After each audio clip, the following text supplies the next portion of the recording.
Isang brown din ako na sumusulat ng musika, panulat at papel palagi ang aking dala-dala. Marami man sa akin pilit na humusga, ngunit panlaban lang ay tunay na pakikisama. Palaging nagsasanay at di nawala ng pag-asa na balang araw ang kanta ko ay makikilala. Marami akong kapatid dito sa musika at ang ilan ay marahil nga ay sumuko na sa hirap na kalagayan. Sa rilis ng eskinita, kailangan ay diskarte para ikay kumita. Hanggang sa hindi ko na rin namalayan, napasama sa mga kaguluhan. Employee ng barkada, 45 ang hinahawakan, ngunit hindi ko napansin na may pulis sa tagiliran. Pitaka na kinuha para sa pamilya upang merong panghapunan.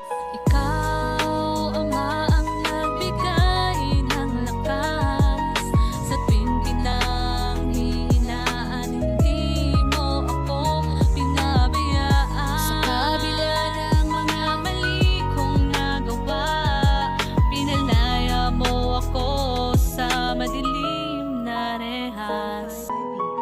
Ilang beses na rin na pumasok sa kulungan, bawat kapit sa reyas ay hindi ko malilimutan. Ang pagpasok sa gulo, napakadaling pasukan, ngunit sa loob ang tapang mo'y pagsisisihan. Dinuduro ka ng emosyon at labis na kalungkutan, nag-aantay ng dalo sa pangungulila mabawasan. Kapag dumarating ang araw ng kapaskuhan, pamilya ko sa Nitsibena ay hindi ko masaluhan, dahil nandito sa loob na rehas, mata ay luhaan. Sentensya na pinataway, kailangan pagdusahan. Sa madilim na selda, kasama ang kakosa, nangangarap na balang araw ay makasama ang pamilya. Pinagsisihan ang mga pagkakamali at pagkukulang sa Diyos na kahit kailanman ay hindi ako iniwan. Ikaw, Ama, ang nagbigay ng lakas sa tuwing pinanghihinaan. Hindi mo ako pinabayaan. Sa kabila ng mga mali kong nagawa, pinalaya mo ako sa madilim na rehas.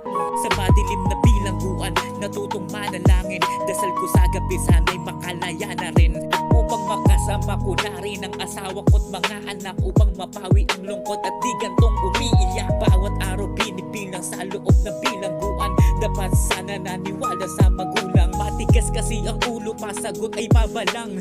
Ngayon alam ko na kung saan ako nagkulang. Mga anak, sandali na lang dahil makakalaya na.